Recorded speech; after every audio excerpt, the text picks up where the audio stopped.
One of the greatest challenges faced by business today is how to attract and retain the best people. There is intense competition for top talent, and the workforce is shrinking as baby boomers approach retirement. So how do you stand out from the crowd when the game has changed? Where once the employee had to market themselves, now it's the employers that must think about their own value proposition, the employer brand.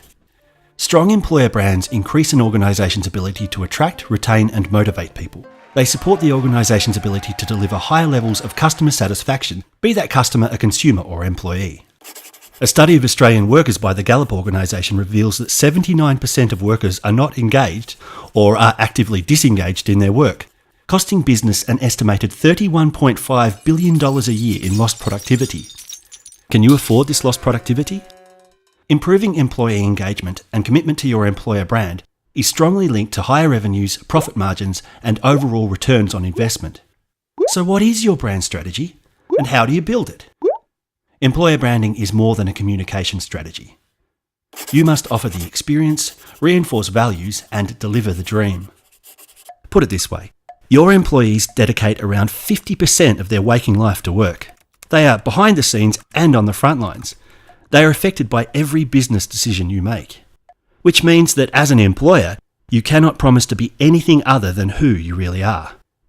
Your brand identity is a function of every conversation by the water cooler, every testimonial from an exiting employee, every organisational policy and procedure, every individual and collective functional, economic and psychological experience throughout every stage of the employment life cycle.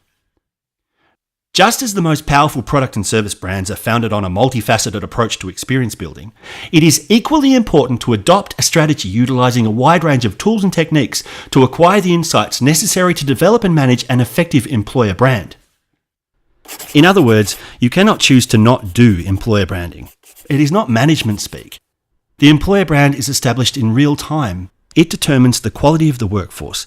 It drives the level of engagement, motivation, and retention. Intellectually, you know all of this. You know that if your employees are disengaged, demotivated and uninspired, your business will suffer. But then, what is the strategy to help you create an environment where growth, innovation, engagement and productivity just happens? Employer branding is not a label, it's an experience. What's yours?